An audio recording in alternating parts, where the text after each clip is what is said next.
당신은 돈이 절대 충분하지 않다고 느끼나요? 매달 힘겹게 살아가지만 아무것도 변하지 않는다고 느끼나요? 만약 내가 당신에게 문제는 당신의 월급이 아니라 수년 동안 당신의 재정을 방해해온 보이지 않는 영적 뿌리에 있다고 말한다면요. 당신이 곧 듣게 될 것은 단순한 이론이 아닙니다. 이것은 계시입니다. 성경 속에 숨겨진 열쇠가 있습니다. 많은 사람들이 잊고 지낸 그것은 단 24시간 만에 부족의 저주를 끊을 수 있는 능력을 가지고 있습니다. 만약 당신이 생존 모드에서 벗어나 풍요의 영역으로 들어가고 싶다면 끝까지 함께하세요. 오늘 가난은 당신의 삶에서 그 권세를 잃게 될 것입니다. 부족은 정상적인 것이 아닙니다. 세상은 우리가 빠듯하게 사는 것이 인생의 일부라고 설득하려 하지만 그것은 영적인 진리가 아닙니다. 끊임없는 결핍, 내일에 대한 두려움, 맞춰지지 않는 가계부, 그것은 하늘의 기준이 아닙니다. 가난은 겸손의 표시도 믿음의 증거도 아닙니다. 오히려 그것은 하나님의 자녀들을 목적지에 이르지 못하게 하려는 영적 시스템입니다. 심지어 종교적인 환경 안에서도 스며든 미묘하지만 위험한 거짓말이 있습니다. 하나님은 우리의 고통을 기뻐하신다. 최소한으로 사는 것이 거룩함이다. 더 많은 것을 바라는 것은 탐욕이다. 이것은 전통이지 성경의 진리가 아닙니다. 진리 없는 전통은 사람을 얽매이게 합니다. 그리스도께서 우리를 자유케 하신 이유는 바로 자유를 위해서입니다. 생각의 자유, 영혼의 자유, 그리고 재정의 자유도 포함됩니다. 부족함에 묶인 마음은 하늘을 명확히 볼 수 없습니다. 항상 모자람에 대한 두려움에 빠진 영혼은 온전한 믿음으로 걸어갈 수 없습니다. 당신은 생존하기 위해 태어난 것이 아닙니다. 당신은 넘치도록 살기 위해 태어났습니다. 하나님은 그렇게 당신을 디자인하셨습니다. 넉넉히 가지고 다른 사람을 축복할 수 있도록 말입니다. 넘침은 허영이 아닙니다. 그것은 목적입니다. 당신의 삶이 넘칠 때 당신은 누군가의 해답이 됩니다. 당신의 식탁이 필요 이상으로 채워질 때 당신은 다른 이들의 운명을 먹이는 사람이 됩니다. 부족은 이를 지우려 합니다. 부족은 당신이 도움을 요청하는 것만으로 충분하다고 믿게 하고 현실을 받아들이는 것이 성숙이라고 속입니다. 그러나 영적 성숙이란 하나님의 뜻이 아닌 것을 거절할 수 있다는 것을 아는 것입니다. 그리고 많은 사람들이 아직 깨닫지 못한 사실이 있습니다. 원수는 단지 빚으로 공격하지 않습니다. 그는 이야기로 공격합니다. 그는 속삭입니다. 너는 절대 이 상황에서 벗어날 수 없어. 그는 당신의 과거, 당신 가족의 실패를 보여주며 당신이 같은 사이클을 반복할 운명이라고 말합니다. 부족은 현실처럼 위장하지만 그 이면에는 감정적 덫이 있습니다. 끊임없는 결핍 속에 살게 되면 고통받는 것은 지갑뿐만이 아닙니다. 마음도 생각도 미래를 보는 시야도 고통받습니다. 당신은 믿음이 아닌 두려움으로 결정을 내리기 시작하고 꿈꾸는 것도 계획하는 것도 믿는 것도 멈추게 됩니다. 이것이 바로 덫입니다. 부족이 당신의 목소리를 잠재우면 믿음이 약해집니다. 그리고 믿음이 약해지면 당신의 영적 권위도 약해집니다. 마귀는 단지 당신의 은행 계좌를 비우려는 것이 아닙니다. 그는 당신의 정체성을 침묵시키려 합니다. 그는 하늘과 조화를 이루며 자신이 누구인지 아는 하나님의 자녀가 지옥의 위협이 된다는 것을 알고 있습니다. 그래서 그는 항상 큰 비극으로 공격하지 않습니다. 그는 반복으로 공격합니다. 계속 쌓이는 고지서, 닫힌 문, 이루어질 것 같지 않은 약속들. 그는 단번에 당신을 파괴하려는 것이 아니라 조금씩 당신의 믿음을 지치게 하려는 것입니다. 하지만 바로 여기에서 시편 23편이 등장합니다. 많은 사람들이 이 시편을 암송합니다. 많은 이들이 장례식이나 슬픔의 순간에 이 말씀을 읊습니다. 하지만 소수만이 이 시편이 단순한 위로의 글이 아니라 예언적 무기라는 사실을 이해합니다. 이 시편은 고난의 시기에 위로를 주기 위해 쓰인 것이 아니라 부인할 수 없는 영적 실제를 세우기 위해 쓰였습니다. 그것은 목자와 그의 양 사이의 천상의 계약입니다. 각 절은 언약의 단락이고 각 단어는 보호, 공급, 운명의 조항입니다. 다윗이 이 시편을 썼을 때 그는 왕좌에 있지 않았습니다. 그는 여전히 양을 치는 목자였습니다. 하지만 그는 누가 진정한 목자인지 알고 있었습니다. 그는 그의 안전, 그의 양육, 그의 미래가 그의 지위에서 오는 것이 아니라 하나님과의 연결에서 온다는 것을 이해했습니다. 시편 23편은 주님이 당신의 목자이실 때 당신의 삶에 어떤 영역도 부족함이 없다는 선언입니다. 단순한 시가 아닙니다. 이것은 영적 선포이며 보이지 않는 부족과의 계약을 무효화하는 법령입니다. 그래서 오늘 그 어느 때보다도 우리는 이 시편을 단지 아름다운 글로써 되살리는 것이 아니라 전쟁의 행위로 되찾아야 합니다. 그것은 벽에 걸기 위한 글이 아니며 믿음으로 선포되고 열정으로 사라지고 온 영혼으로 믿어져야 합니다. 왜냐하면 당신이 여호와는 나의 목자시니 내가 부족함이 없으리로다 라고 선포할 때 당신은 단순히 성경을 인용하는 것이 아니라 하늘을 작동시키는 것이기 때문입니다. 당신은 지옥의 한계를 상기시키며 그 한계는 이미 넘어섰음을 선언하는 것입니다. 당신은 누가 당신을 인도하시는지 그리고 당신을 인도하시는 이는 결코 실패하지 않으신 분임을 인식하는 것입니다. 이 시편은 많은 이들이 무시해온 열쇠입니다. 신앙이 부족해서가 아니라 습관 때문에 무시되어 왔습니다. 습관은 우리를 마취시키고 약속들을 단순한 오운 구절로 전락시킵니다. 그러나 오늘 이 시편은 다시 당신의 입술에서 생명을 얻을 것입니다. 당신의 손에 칼이 될 것이며 당신의 집에서 법령이 될 것입니다. 왜냐하면 이것은 단순히 아름다운 시가 아니기 때문입니다. 이것은 영적 계약입니다. 그리고 이 계약이 믿음으로 작동할 때 모든 부족의 저주는 땅에 떨어질 수밖에 없습니다. 여호와는 나의 목자시니 내가 부족함이 없으리로다. 이것은 부족에 대한 전쟁 선포입니다. 이는 모호한 희망이 아니며 낙관적인 소망도 아닙니다. 이것은 영적 권위의 선언입니다. 당신이 주님이 당신의 목자라고 말할 때 당신은 당신의 삶 위에 최고의 인도가 있음을 선포하는 것입니다. 그리고 그 인도는 완전하고 관대하며 전능하고 신실하신 분임을 인정하는 것입니다. 당신은 영적 세계에 이렇게 선언하는 것입니다. 이제 당신은 더 이상 홀로 걷지 않으며 당신의 방향은 인간의 논리가 아니라 결코 실패하지 않는 하나님께로부터 온다는 것을 이 구절에는 열쇠가 담겨 있습니다. 모든 것은 누가 당신을 인도하느냐에서 시작됩니다. 만일 주님이 당신의 목자이시라면 부족은 당신과 함께 동행할 권리를 잃습니다. 왜냐하면 하나님이 인도하는 곳에는 공급이 있고 그가 인도하는 곳에는 양육이 있으며 그가 거하시는 곳에는 공허함이 머무르지 않습니다. 하늘이 통치할 때 땅은 응답합니다. 하나님이 당신 마음의 왕좌를 차지하실 때 그는 또한 당신의 길을 통제하십니다. 그러나 주목하세요. 그 절은 내가 부족함이 없으리로다 라고 조건 없이 말합니다. 그것은 정부나 경제나 누가 당신을 거절했는지에 달려있지 않습니다. 그것은 절대적인 진리입니다. 부족은 문을 두드릴 수는 있지만 목자가 주이신 곳에는 머물 수 없습니다. 우리가 회복해야 할 신뢰는 바로 이것입니다. 우리는 환경의 노예가 아니라 약속 아래 걷는 자들이다. 지금 이 진리가 당신의 영 안에서 불타오르고 있다면 혼자 간직하지 마세요.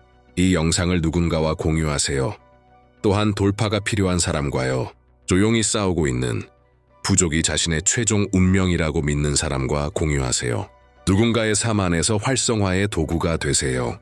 그리고 이제 다음 구절이 나옵니다. 그는 나로 하여금 푸른 초장에 누이시며 쉴만한 물가로 인도하시는도다. 내 영혼을 소생시키시고 자기 이름을 위하여 의의 길로 인도하시는도다. 이 얼마나 강력한 말씀인지 보십시오. 먼저 약속은 이렇습니다. 내가 부족함이 없으리로다. 그리고 이제 하나님은 그 약속을 살아가는 길을 보여주십니다. 쉼. 이것은 변화를 간절히 원하는 사람에겐 모순처럼 보일 수 있습니다. 결국 세상은 달려라, 더해라, 싸워라 라고 외치고 있으니까요. 하지만 하늘의 논리는 다릅니다.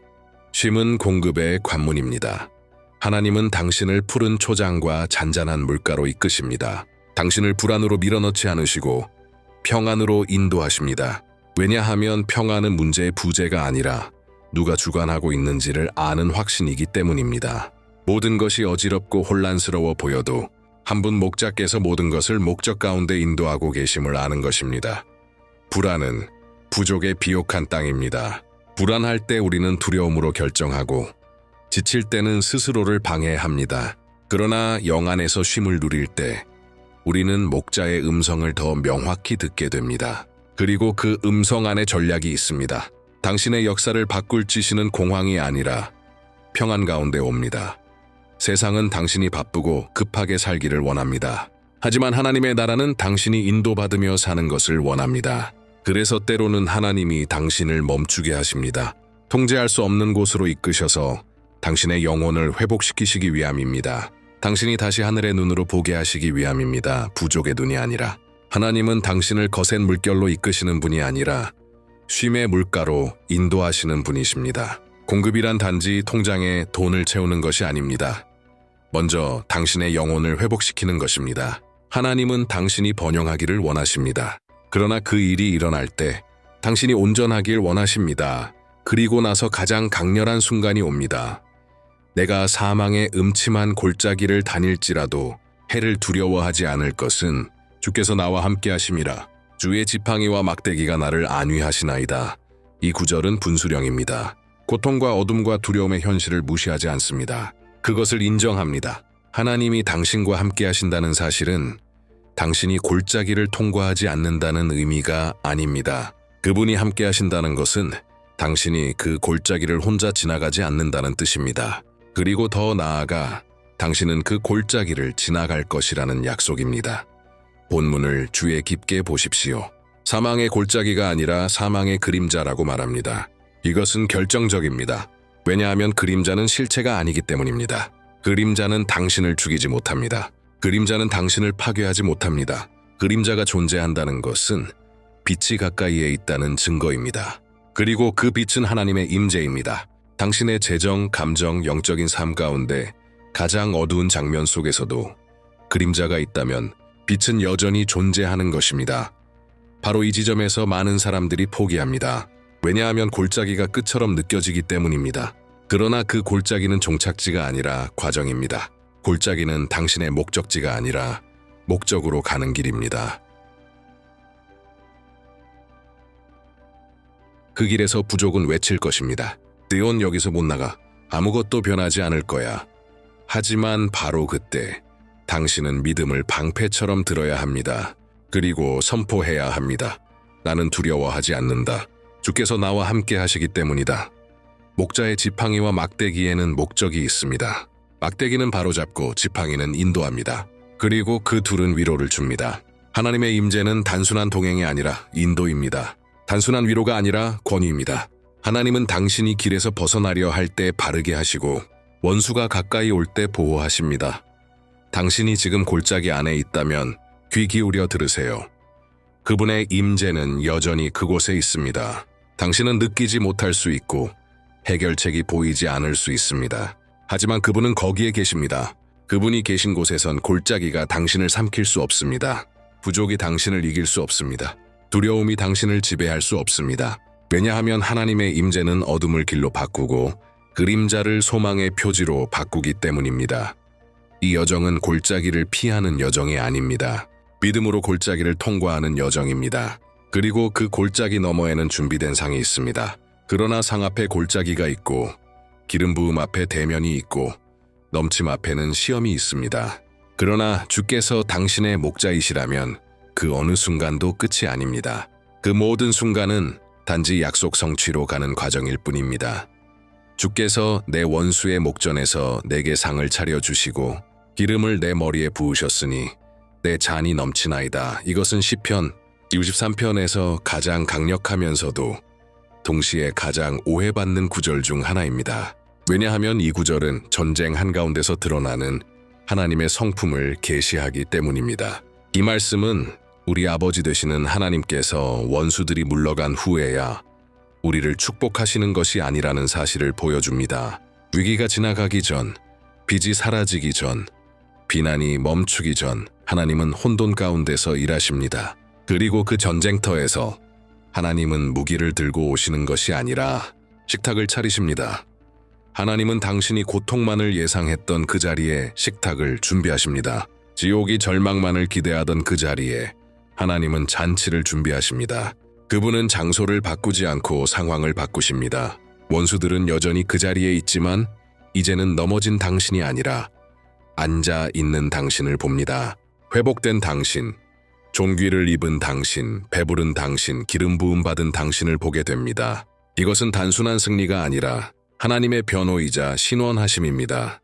신원 센유엔, 은 하나님께서 단지 당신을 다시 일으키시는 것이 아니라 당신을 넘어뜨리려 했던 자들 앞에서 당신을 높이시는 것입니다. 단지 당신을 치유하시는 것이 아니라 모든 사람이 상처를 받던 그 자리에서 당신을 치유하시는 것입니다. 당신의 간증이 조용한 고통에 대한 공개적인 응답이 되는 것입니다. 이것은 복수가 아닙니다. 하나님은 자존심으로 일하지 않으십니다. 하나님은 목적으로 일하십니다. 그분이 당신을 높이시는 이유는 당신의 교만을 채우기 위함이 아니라 원수가 뿌렸던 거짓말들을 잠재우기 위함입니다.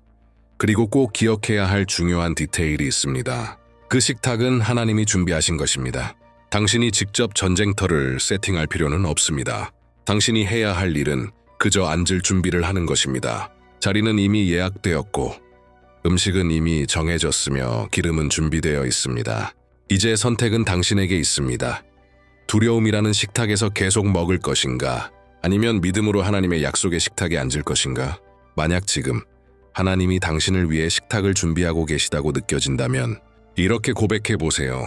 나는 잔치를 맞을 준비가 되었습니다. 변화를 향한 향기를 맡은 자처럼 믿음으로 선포하세요.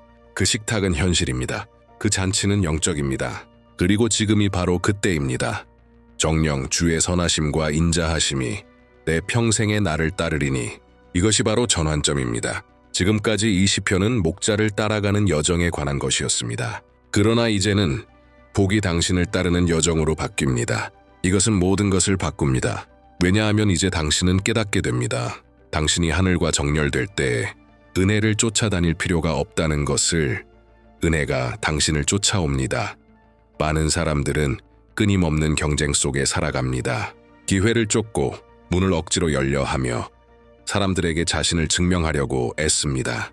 그러나 시편 23편은 다른 관점을 줍니다. 복이 당신의 그림자처럼 따라다닙니다. 선하심은 당신의 동반자입니다. 인자하심은 당신의 후방을 지킵니다. 그리고 가장 아름다운 부분, 이 모든 것이 매일매일 일어난다는 것입니다.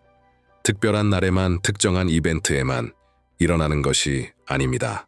하나님과 동행하는 자의 일상적인 리듬입니다. 더 이상 긴급한 기적에만 의지하며 사는 삶이 아니라 지속적인 공급 속에 걷는 삶입니다. 복이 당신 인생의 우연한 사건이 아니라 당신의 새로운 일상이 됩니다. 이것이 주님이 진정으로 당신의 목자가 되실 때 일어나는 일입니다. 당신이 진심으로 그분의 인도하심에 자신을 맡길 때 당신은 은혜를 끌어당기는 존재가 됩니다. 문은 억지로 열지 않아도 저절로 열립니다. 막혀있던 것들이 풀립니다. 선하심은 당신을 방문하는 것이 아니라 당신과 함께 거하게 됩니다. 그리고 이제 우리는 가장 결정적인 구절에 이릅니다. 내가 여호와의 집에 영원히 살리로다.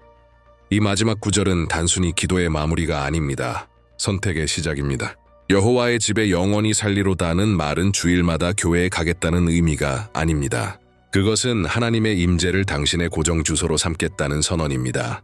매일 그분이 당신의 우선순위가 되도록 사는 삶, 그분의 음성이 당신의 결정을 인도하고 그분의 뜻이 당신의 발걸음을 정의하는 삶을 뜻합니다. 시편 23편은 단지 암송하는 사람에게 역사하지 않습니다. 목자의 인도 아래 사는 자에게만 온전히 작동합니다. 그리고 인도함을 받는다는 것은 단순한 동행이 아니라 다스림을 의미합니다. 그분이 당신의 결정을 인도하지 않으면 그분은 당신의 결과를 축복하실 수 없습니다. 이 시편을 선포한다고 해서 삶이 다른 방향으로 가고 있다면 그 말의 능력은 제한됩니다. 이 말씀의 힘은 반복에 있는 것이 아니라 전적인 내어드림에 있습니다. 그분의 음성에 예라고 말할 때 비록 그것이 당신의 논리를 거슬러도 하늘은 진짜로 움직이기 시작합니다. 거한다는 것은 머무는 것입니다. 인간의 의지가 다른 길을 원할 때마다 떠나는 것이 아니라 남아있는 것입니다. 불편할 때도 순종하고 모든 것이 당신 안에서 통제를 원할 때 오히려 항복하는 것입니다. 바로 그 항복의 자리에서 풍요는 나타납니다. 왜냐하면 하나님의 나라는 노력에 반응하지 않고 정렬 얼라이먼트에 반응하기 때문입니다. 그러니 만약 이 시편의 약속을 진짜로 누리고 싶다면 단순히 암송하지 마세요. 거할 것을 결정하세요. 인도받기로 결정하세요. 당신의 삶의 길을 진짜로 목자 대신 주님께 맡기기로 결정하세요. 왜냐하면 오직 그분이 인도하실 때만 골짜기는 다리가 되고 식탁은 잔치가 되고 은혜는 당신의 발걸음을 따르는 길이 됩니다. 이제 시편 23편이 열쇠요 검이며 선포의 도구로 게시되었으니 이제는 적용할 시간입니다. 믿음 없는 행함은 영적 착각일 뿐입니다. 강력한 말들도 귀에서 마음으로 그리고 마음에서 행동으로 내려올 때 비로소 변화를 만듭니다. 느끼는 것만으로는 충분하지 않습니다. 움직여야 합니다. 당신은 부족함을 끊어내고 싶습니까? 시편 23편이 말하는 넘침의 삶을 살고 싶습니까? 그렇다면 이 사실을 이해하세요. 이건 마법이 아닙니다. 이것은 예언적 행동입니다. 그리고 그 예언적 움직임에는 이름이 있습니다. 24시간 덧 돌파를 활성화하는 24가지 영적 행동의 여정, 의도적이고 자각적이며 급진적인 실천입니다. 왜냐하면 보이지 않는 시스템은 수동으로는 무너뜨릴 수 없기 때문입니다. 입장과 결단이 필요합니다. 당신은 이 활성화를 시작할 준비가 되었나요? 그렇다면 숨을 깊이 들이마시고 마음을 열고 준비하세요. 지금 시작합니다. 1시간차 덧 아침에 일어나자마자 어떤 것보다 먼저 선포하세요. 여호와는 나의 목자시니 내게 부족함이 없으리로다. 휴대폰 만지지 말고 장어 보지 말고 뉴스 보지 마세요. 당신의 아침을 하늘과 정렬시키세요. 거울을 보며 당신 자신의 정체성을 향해 선포하세요. 이 시간차 더 부족과 맺었던 모든 언약을 끊으세요. 말하세요. 나는 지금 부족과 연결된 모든 생각, 말, 믿음을 취소합니다. 나는 없을까봐라는 두려움을 거절합니다. 나는 내가 받아들였던 거짓된 현실을 해체합니다. 당신의 입으로 당신의 분위기를 바꾸기 시작하세요. 3시간차 덤 기름 한 병을 준비하세요. 기름 부은 것이든 일반 식용유든 중요한 것은 믿음입니다. 집 안의 문들에 바르며 선포하세요. 이 집은 하나님의 나라에 속합니다. 부족은 더 이상 이곳에 권리가 없습니다. 모든 보이지 않는 저주는 지금 끊어집니다. 권위 있게 명령하세요. 당신의 집은 제단입니다. 4시간차 더 걱정 대신 찬양하세요. 4시간차 더 걱정 대신 찬양하세요.